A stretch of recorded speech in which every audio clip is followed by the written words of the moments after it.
Take two because I decided to not press record. So Luke Taylor here, Cork and Taylor Wine Podcast. We've got first round results from the first ever Cork and Taylor Wine Madness, brought to you by Silvadore Brands, the official gas of me, Luke Taylor, and the Cork and Taylor Wine Podcast. Open what you want, drink when you want with the Silvadore wine preserver. You just need two little sprays, pushes the gas down, keeps the wine fresh for a couple weeks, for at least a week or two. And you want some of this, we got a special 10% off coupon by putting in Cork and Taylor. Go for your home on the Silvadore Brands website, www.silvadorebrands.com. And when you click out, put Cork and Taylor in the coupon code, you save 10% off and also supports us, what have you. Link will be below. If you are watching this podcast, which, as you can see, Tiger Woods wears red on Sundays, Luke Taylor wears fuchsia. I love fuchsia. I love color. If you're watching on YouTube, press subscribe if you haven't. Comment, like it, pass it on. It only helps us. We're trying to grow it. You know, I'm not asking for ton of money from people. If you want to support us, go to our Patreon site, www.patreon.com, Cork and Taylor. But simple as that, if you're listening to this, Apple Podcast, Spotify, or any of your podcast providers, subscribe so you get a new episode when we come out every Thursday. Share it. That would be nice. And then give us a 5-star review. That is huge for us. I think we hit top 250 for one of the first times in food podcasts of all of the United States. So thank you. So let's talk about the Cork and Taylor Wine Madness. We've got some great partners providing some great prizes. We've got Silvadore Brands, Coravin, Riedel, Baromi Rocco, Fly with Wine. It's some of the wineries too. I appreciate it all. So it's really exciting. So we had 6. Let's just go over quickly. 6 judges. I'm just making sure I press record. Red button's on, so that's good. So 6 judges. We had Jim Fink. We had Yolanda. We had Michelle. We had Wes Cowley. We had John Pogemeyer. And we had Larry O'Brien. So we had 16-point scale. And so the most a wine could get from all these 6 judges or score was 96 points. So we had some close ones. First round, I was a little bit interested about the Pride in Eberle. I also Matera and Peachy Canyon, the Vanga and Rutherford Hill, and then the Laird and Austin Hope. Didn't know where the judges were going to go. But so we had started with 22 wines. And after this great podcast, we're going to have 16. We're going to have the Sweet 16. And then we'll go on to 8, 4, 2, and 1. So follow us all on challenge.com, Cork and Taylor Wine Madness. Instagram, Facebook, whatever. It's going to be awesome. If you missed out, not my fault. I put it everywhere. I emailed, but it's going to only get bigger and better. Got 140 plus people that participated, so that's awesome. And I think we should double it next year. We're going to hopefully have 32 wines, and we're going to double it. Also, if you're in the Akron, Cleveland, Northeastern Ohio area, Thursday, March 30th at the Hilton, Akron, Canton, Hilton, Akron, Fairlawn. We'll have the link, Eventbrite. We'll have the link below to get tickets. $65. We'll have some bites, Bo's Bites, and we'll have all these 22 wines that you can taste. Among also about 10 to 15 to 20 more other wines from previous Cork and Taylor Wine Podcast guests, master somm and friend and trusted agent of the Cork and Taylor Wine Podcast and frequent guest. Larry O'Brien should be there too. So that should be really good. So get that on the calendar, buy some tickets. We're hopefully going to keep it small. I only want about 40 to 50 people. Keep it intimate. We'll have some rockin' tunes because you know I love my tunes. And I'm probably going to wear purple or pink. So first matchup, we had the 2020 Vanga Arsenal BDX versus the 2019 Rutherford Hill Oakville Merlot. That was going to be interesting. The Vanga is kind of a bigger, bolder wine. The Merlot has some boldness to it, but it's Merlot. And I love Merlot. It's one of my favorite varietals. Of people that listen to this and watch this, I do love Merlot. So don't get me wrong. I love it. I should make some T-shirts. I love Merlot T-shirts. The score ended up being a close one by 2 points. Venge won 67-65. They will go on to face the 2018 Keenan Mernay, which is a blend of 50% Merlot, 50% Cab. So, and the kind of the backstory with Venge is Kirk Venge's dad was Keenan's original winemaker. Michael Keenan, I think thinks this is staged. He got the number 1 seed. This matchup just happened. We actually had 4. I had 8 people seed this. Some of them are friends. Some of them are, all of them are either big wine lovers and or in the trade. So my friend Nevin was one of them. He knows a lot of these wines. Who else did I ask? Passionate Pour. Chris, if you ever want to follow another Instagram site, look at Passionate Pour on Instagram. He does some great stuff, and he's a good dude, and he's in the wine industry too. So, so that will be interesting. None of this was staged. The top 4 seeds were the Keenan Mernay, the Dunn Napa Valley Cab, which all got buys, Corley 2018 Cabernet Reserve, and the 2019 Dow Soul of the Line. So those were the 4 seeds. The next matchup was the 2019 Matera Hidden Block Cabernet against the 2020 Peachy Canyon Divine Cabernet. That was one of the ones that if you had to ask me who was going to win, that was going to be a toss-up. And I think whoever won this matchup could win a couple rounds. And you know, I don't know why. I don't know, maybe because of how they're both made. I mean, Peachy Canyon's definitely, and Paso's definitely known as a Zin region. I mean, 20 years ago, Josh and Jake Beckett, we had on the podcast with their dad, Doug. And I was really impressed with it. I didn't know what to expect. And then 2019 Matera Hidden Block Cab, we've had Chelsea Barrett. We've had Brian Cunat. We've had Mike Trujillo. I think I said it right. Thanks, Brian. I know your mom was a Spanish teacher, Brian Noche. And that's an interesting one, too, because I will tell you, the Matera Hidden Block Cab is delicious. All these wines are very good wines. I hate to see some lose and some win. But yeah, so all these wines are good. So the Matera Hidden Block Cab won 74-73, 1 point by the judges, 1 point. So Matera will face the 2019 Dow Soul of a Lion from Paso, made by Daniel Dow. So that should be interesting. Next matchup was, it was 2019 Maryhill Serendipity, our only representative from Washington. Hopefully we'll get some more next year, against the 2016 Kelowna Estate Cabernet. That was kind of, I didn't really know how that would go. I kind of had a feeling, and apologies, Craig and Vicky, but I thought the Kelowna might overpower it a little bit, with being a little bit older and more Cabernet based, and they did. They won 66-56. So Kelowna 66, Maryhill Serendipity 56, and the Kelowna will face the 2018 Trio. Okay, see now, I just oh God, I just can't do this. Trujillo,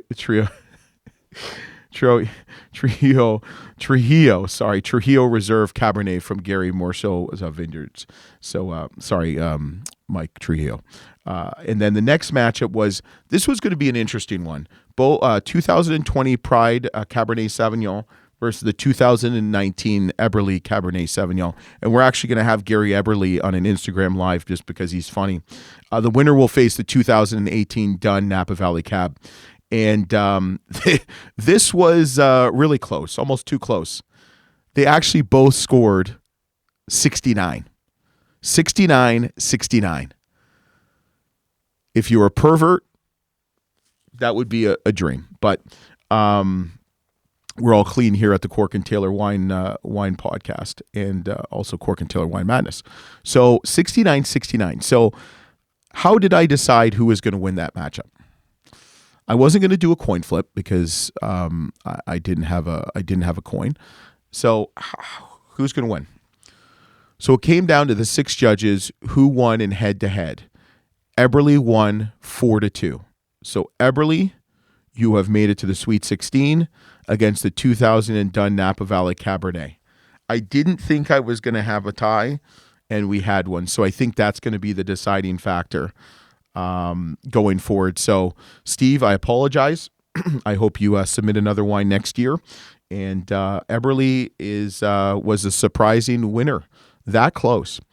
Next matchup was the 2017 Laird Estate Jillian's Red Blend against the 2020 Austin Hope Estate Cabernet, and Laird crushed him.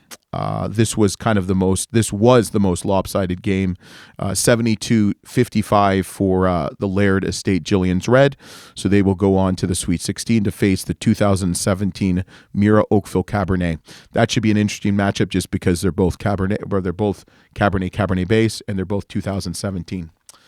The last matchup, which was close, well, not really that close, but it wasn't like the game the matchup we previously stated, was the 2018 Chimney Rock Stags Leap Cabernet against the 2018 Brutico Coro. The Brutico Coro I knew might have a little bit of a tough time because it's Zin-based, and a lot of these are kind of big, bold.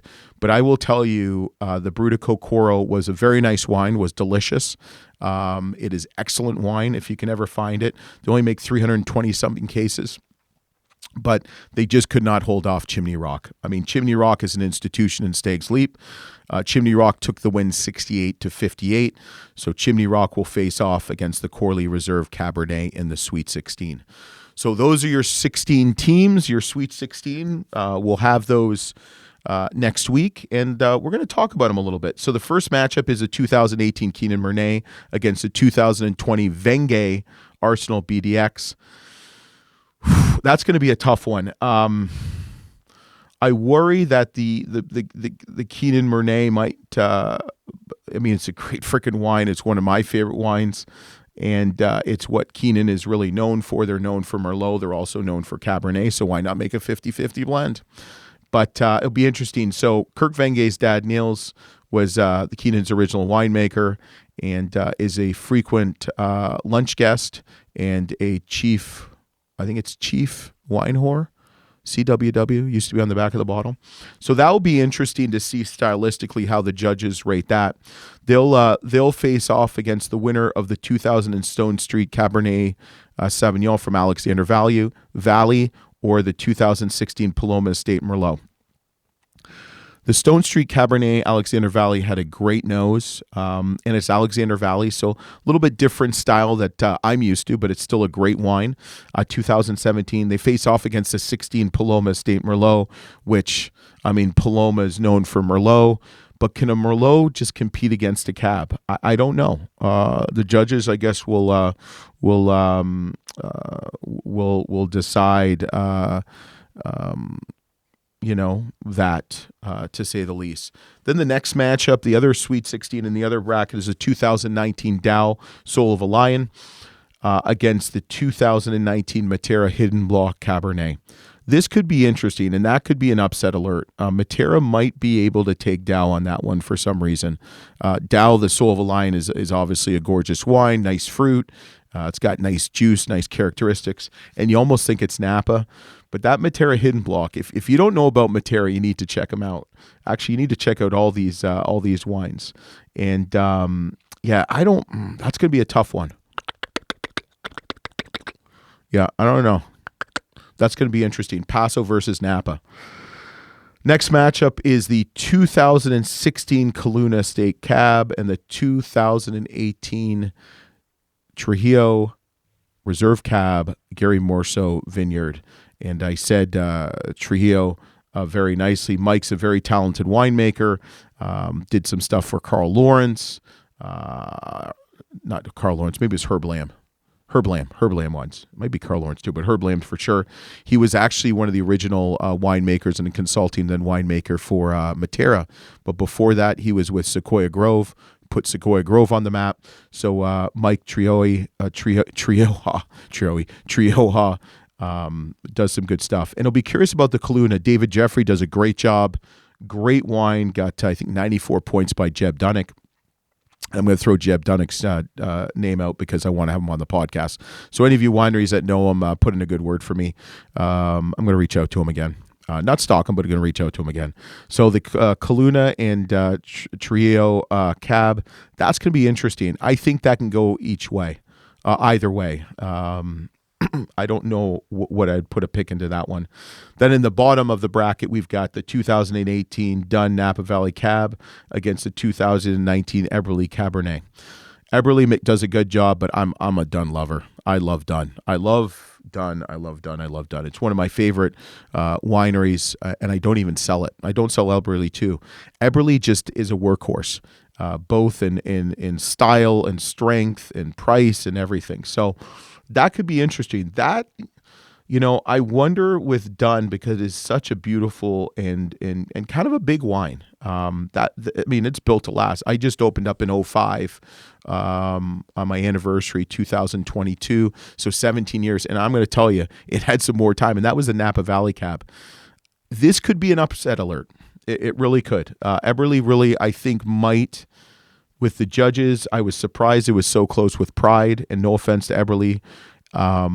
This could be an upset. So they'll face the winner of the 2018 Freemark Abbey Rutherford Cabernet Sauvignon and the 2018 Honata Todos, which is Ballard Canyon in Santa Barbara County. That's going to be interesting. I think Honata is one of my dark horses. And I think it can take Freemark Abbey. I mean, Freemark Abbey is an institution. A little bit Rutherford dust of the Cabernet. So that should be interesting, both 2018s. Then the bottom bracket, 2017 Mira Oakville Cabernet against the 2017 Laird Gillian's Red Blend. Whew. Both those wines are really good. All these wines are really good. That's going to be interesting. Gustavo Gonzalez versus Brian Mox as winemakers. I mean, I hate to do this. I hate to say this. I think Mira might take it. And hopefully, Rebecca, you still allow me to stay in your cottage. I mean, I do send you checks all the time. So, yeah. And then, And then the one I'm really excited to see, and this is going to be really interesting. I mean, you could see an upset. You could not. 2018 Corley Reserve Cabernet against the 2018 Chimney Rock Stag's Leap. Love both these wines. Elizabeth Vianney and then Chris Corley as winemakers, both 2018. Somewhat near each other. They're both near. One's on the Silverado Trail. One is just kind of in between, more close to the Silverado Trail than Highway 29. Man, that's going to be a tough one. Man, I don't know. That's a toss up. I'm not even going to pick that. That's a toss up. So we've got those 16 wines, and it's going to be interesting. And if you look at how many that I actually sell of these 16. 5, 6, 7. I think 7 of the 16. So decent showing. And actually, we only had 8, 9. I only work with 9 of these. 9 of the 22 are actually wines I sell. So what does that tell you? Next year, we're going to have 32. That's my goal. And I'm sticking with it. So just remember to like, subscribe, rate, review, whatever the hell you want to do. Check out Silvadore Wine Brands for 10% off. You're a great wine preserver here. Also, check out all these wineries. We've been doing a lot on Instagram at Cork and Taylor Wine. Is it at Cork and Taylor Wine Podcast or at Cork and Taylor Wine? I think I should probably know this by now. Let me tell you what it is. But what am I? Oh, yeah, at Cork and Taylor Wine. We're doing a lot of features on each of the wineries that have participated in this. So check it out. They're all great wines. Unfortunately, there always has to be a winner and a loser. And we also have a great Cork and Taylor Wine giveaway, partnering with Fly With Wine in Hearst Ranch, which is really good. Check that out on Instagram because that ends, I think, Friday at midnight. So that is it. I'm exhausted. I actually pressed record this time. And I think we'll be back next week. Luke Taylor here. Back next week on the Cork and Taylor Wine Madness. But more importantly, keep drinking the good stuff.